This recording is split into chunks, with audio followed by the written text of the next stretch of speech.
Hello and welcome. Amudar Pratap Singh, you're joining us on NewsX. India's northeast needs our urgent attention. Yes, Upper Assam is reeling with its worst ever flood crisis with over 80 people killed. The situation in Mon and Mokokchung in Nagaland also remains bleak, with more rainfall being predicted in Arunachal Pradesh too. At least 7 people have been killed in floods this year, and the IMD is forecasting more heavy rainfall for the state in the coming days.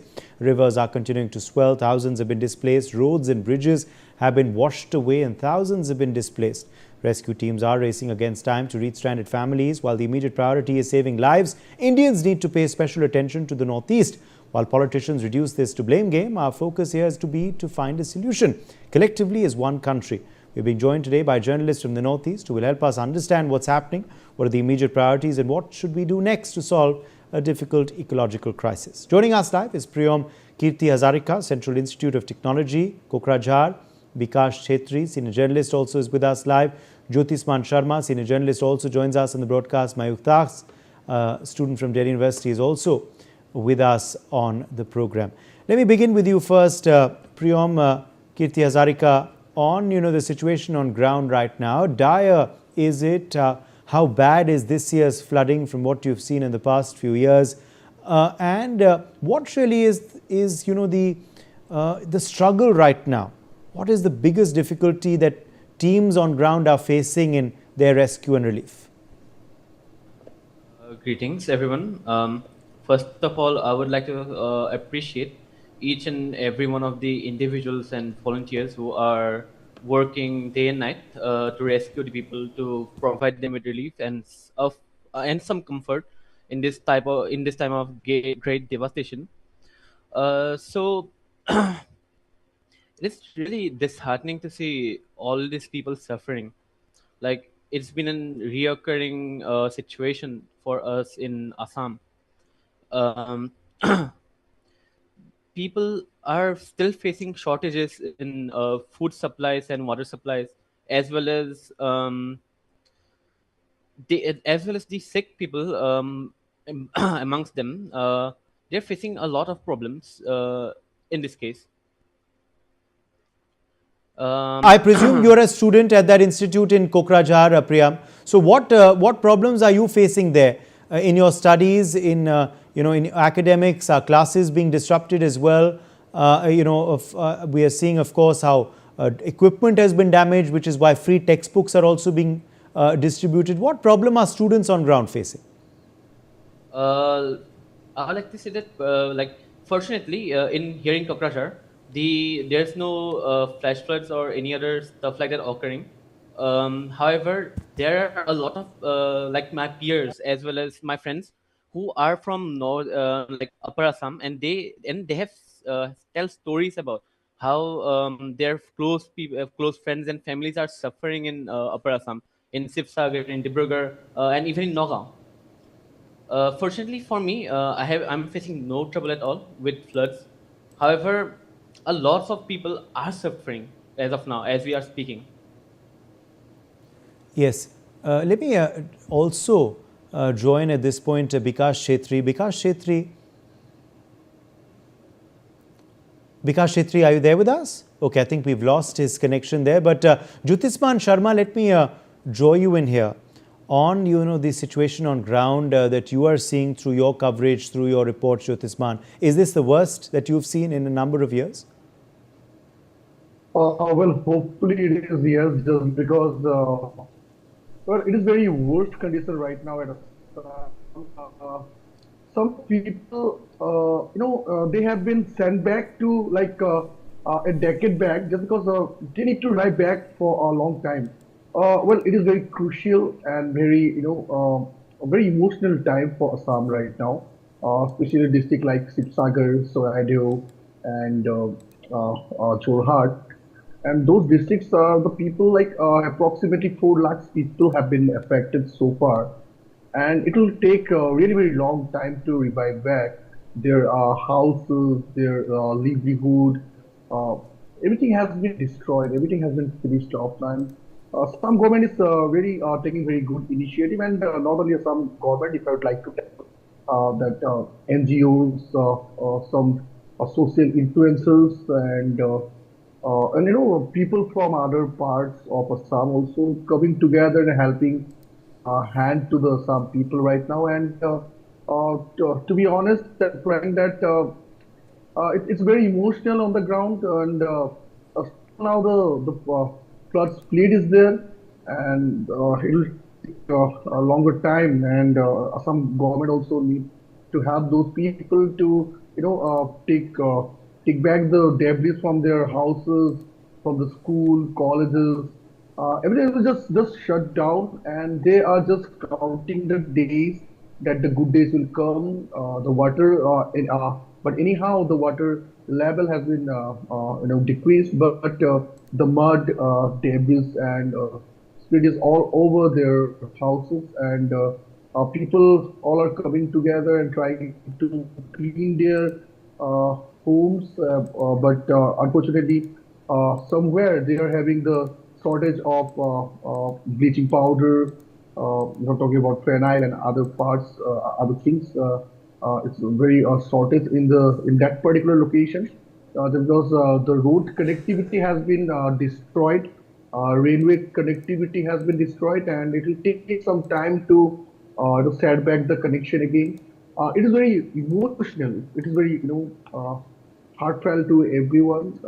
I'd like to tell that national level also should cover more and more, so that the affected people will get more help Are there from any the are there any other parts. challenges? What are the And biggest challenges, Jyotisman, that the rescue and relief workers are facing on ground in getting the the relief to the people, the most vulnerable, the most affected? What are the biggest challenges that on ground they are facing? What are you hearing? the route map. I cannot show you right now, but there's some other route map where the flood has been occurred. Some of the places, the route or the road has been totally damaged, and due to that, I think like it's very hard for the SDRF, NDRF, and even the Indian Army also and Air Force.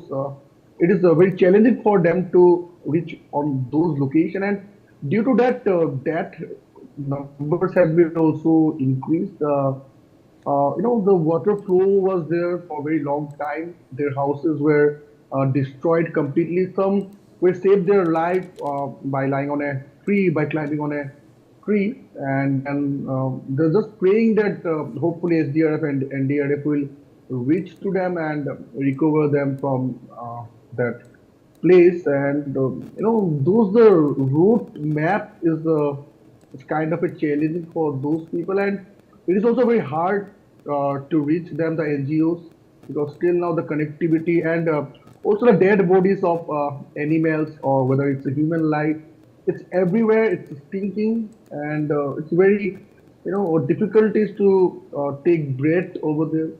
So, like that, I think their health issues will be also occurred, and Assam government and NGOs, and especially the Guwahati Police Club, is also looking forward for their health condition to be recovered, and they're sending up some health camps over there. So, those are the challenges these people are facing right now. All right, let me in fact also quickly join Mayukh Das. Mayukh Das, as a student, what are the challenges that you're facing? What are the challenges that other students are facing on ground in Assam? What have you been hearing, and what are the reports you are getting from back home? Are you in Assam or are you in Delhi right now? I am in Delhi, sir. I am in Delhi currently. But my friends from Assam, one of my friends, her name is Sankhika, and like she is working really like very prominently in this. Her own house had been flooded 2-3 weeks ago, and she has been suffering because of that. And it's not only about the flood we are talking about. Talking about the statistics, only the water is not the threat. The water leaves behind silt. Silt deposits again convert to mud, and this mud again accumulates and gives rise to deadly bacteria. Now, during this, if we notice the pattern, Upper Assam has not been affected like this before. At least like 60 years before, Upper Assam has not seen a flood like this in over like 40 years. So the only areas that flooded before and the embankments were actually working. But this year, it's not like the government did not have the data with them. IMD actually said that they had the data that it will prominently rain because of the El Nino phenomenon, which we know is occurring this year. And it is a wet condition this time, so we will get prominent rains. And I want to question the whole government at this point that 376 crores funds only the Assam government gets in the name of SDRF, that is for the disaster management in Assam, for the floods, right? So where does this money go? Embankments have not been improved in that way. And even people right now who are suffering in the like very ground reality, they're suffering like very, very worse. And it's going worse day by day. It's not, the water has receded in some parts, but it is not solving anything. The silt deposits, the accumulated water, it's giving rise to deadly bacteria, it's giving rise to mosquitoes, it's giving rise to insects, and that will again like repeat the cycle of deadly diseases getting contracted, right? So it is a very tough condition in Assam, I must say, and almost 80,000 people are affected right now. Almost 80,000 people are affected only from one district. So we can imagine the number of people impacted in all the districts, around over like 3-4 lakhs. So that is not a small number. That is really not a small number. And even in the city of Guwahati, as I am from Guwahati myself, I have been this time in Guwahati. And while I was returning once after work to my place, I had to actually cross around like almost 1.5 kilometers or to 2 kilometers in like thigh deep water. And that was not just like a rain which was like it occurred like 4 or 5 hours and then it was rain, like really heavily flooded like that. The rain was just like 1 hour or 2 hours, and then the whole city was flooded. Like the drains don't even exist. So at this point, we must question the government and we must allegate the government and ask accountability from them. Okay. Because we don't know where the funds are going. And if the funds are not for the people, then where is it going? Okay.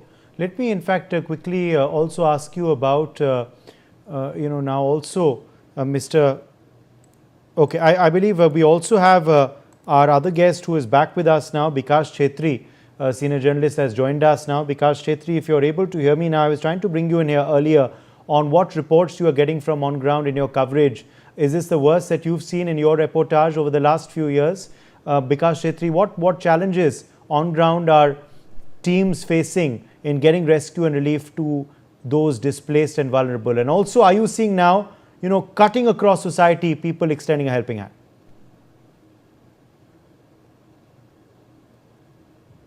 Mr. Bikash Chetri? Yes, hello, am I audible? Yeah, hello? now you are. Hello. Please go ahead, we can hear you now. Okay. So actually, I didn't hear question. Can you please repeat it again? I'm trying to ask you about whether this is the worst you've seen in Assam over the last few years, the situation, and what challenges teams on ground are facing. Yes, so exactly, like you said, in Assam floods, this is not a new phenomenon. We face it every year, but this time, whatever has happened, it was beyond imagination, because I myself have been to ground zero, where the worst affected place, the name of that place is Nepali Kuti in Sibsagar district. So day before yesterday, I went there, and then I took I went there to speak to the people, and the way the village, it was completely ruined. So nothing was left. So in my life, we have covered many disasters and natural calamities, but then I have never seen in my entire life, my whole life, I've never seen such a devastation. And the way the people, they were stuck there, and then they didn't want to leave their home also, and their homes were not there actually. It was all ruins, and nothing was left. It was the area and the place where we went, it was completely muddy, and then the muds were it cross our knee. So such kind of devastation we have never seen at least in my career as a journalist. I have never seen such a disaster. And when we speak of the all the reliefs and the government relief that we have seen there. Actually, people are quite disappointed with the relief material that they are getting from the government. In fact, they are very overwhelmed with the people's help. There were lots of people. We have seen so many vehicles from all over the places, not only from Assam, but from even from the other parts of Assam, from other northeastern states. So they have come there to help the people there, because it was not only one place, but it was several places in the adjoining areas. But the main, the disastrous incident that took place in an area, in a village called Nepali. Yes. Hello? Yes, yes.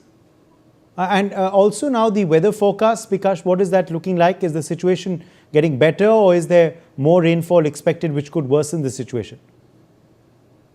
The situation is getting better now, and then when we talk about the weather report, so it is it has improved now, and then the rainfall. While we were coming back, we didn't face any such heavy rainfalls that we faced while traveling there.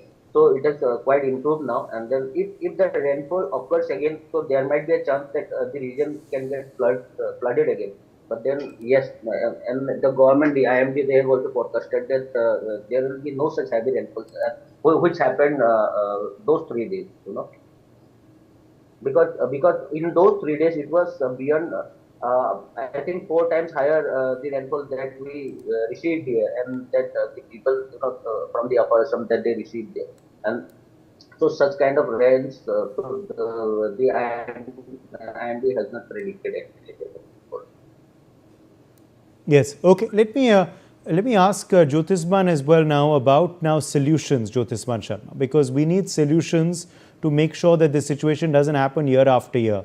What solutions are needed to end the man-made aspects of such tragedies? What long-term measures would you want enacted? Well, now the survey is going on. Survey is going on. So why this kind of flood has been occurred? Now, state government has answered. Assam Chief Minister Himanta Biswa Sarma has answered that initially so it was, and IMD has sent a report, and he said that it was not a cloud burst just because of the heavy rainfall. The places like in Nagaland, district name Mon, 400% heavy rainfall was there this time. And we are also expecting that this is the key issue. But along with that, the coal mining, I would like to tell, it is the real issue. So, in some several areas from Nagaland or the Assam Nagaland dispute area, the coal mining used to get happening, and for that reason, a pond kind of due to mining pond kind of has been created, and due to overflow of the water, all the water has been rushed down to the downstream, and the downstream areas, especially Sibsagar, Soraideo, Najira, and Jorhat. And yesterday I have seen a senior journalist from Assam. He went to a place in Nagaland. The place name is Monchu. The name is there's a Dikho river which has been overflowed. It has been started from that place. And initially, the rumors were there that a river dam has been created on that area, and river dam water has been released due to the heavy rainfall. And for that reason, the downstream areas, Sibsagar, Soraideo, those districts has been submerged. But yesterday he has shown on his report that there is no river dam in that particular area. He tried to work in that area, which was like from the from the down to top or the down to hill is like 12 to 15 kilometers or so. He travel all around the night, and in the morning time he has shown that there is no river dam. But during that time of shooting that or taking visuals on that hill or the Diko River, it has also shown that somewhere the hill has been cracked, and due to that the landslide possibilities has been high, and some of the areas, the hills or the some of the part of the hill has been already gone through in the water, and those I most probably think that those hills has been created mud or spilt or Okay. debris to the Okay. area like Okay, Bikash Shetty, Tornado. that same question to you. What solutions are needed? What steps should be implemented to ensure that the man-made aspects of such tragedies do not occur again? What long-term measures are needed? Okay, first of all, Jyotishman said, so the incident didn't occur because of the dam and all these things, people are claiming whatever they are. So the solution, when we speak about solution, actually, for me, what I feel is, people should be they should be aware of all these incidents. When I spoke to one of the people there in the village, so he said that they were assuming that something bad is going to happen because the river that is near to their village. So it was the flow and the current of the river. It was getting its pace. So they knew already. So in a way, number one solution what the government should do is, they should make people aware of all such Yes. incidents that might occur. So we have Yes. hello. Yes, absolutely. Priyam, do you also Yes. have any ideas on solutions? Priyam Hazarika? Yes, yes. Can you repeat the question? Do you Actually, have any ideas as well of solutions that possibly the government can enact to ensure that such tragedies do not occur in the future?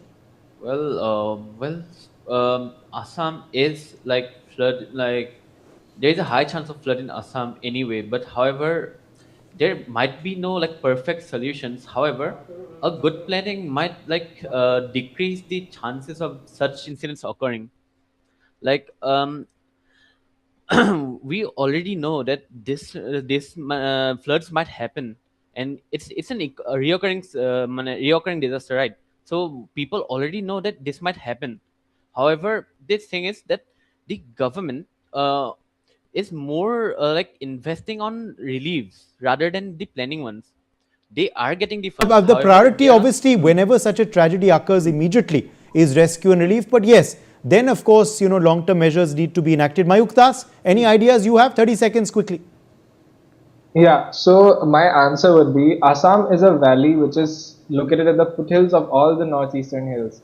Now, the only way Assam will not get floods is when they construct a dam and they regulate the flow of the river, which is not possible because Brahmaputra itself is a very large river. And moreover, regulating the flow of the river is not the answer. The answer is when you make embankments, do you develop it or do you let it stay like that? That is one. Again, more of the points I would like to add is deforestation. Now, deforestation might sound like a very big thing to say, but deforestation is actually the main reason for this. Jadav Payeng, the forest man of India, actually made this barren land a forest, and we know that it can be converted to a green cover. So why are we not doing that? More day by day, more Okay. and more, this government Okay. is cutting trees Okay. in every part of Assam. Okay. Well, that's something that needs to stop. All right. We've lost, we've run out of time, I'm afraid. So we have to end it there. But thank you to all of you for joining us with your perspectives. And of course, we're certainly hoping and praying that the situation improves very, very soon there. Let's take a break.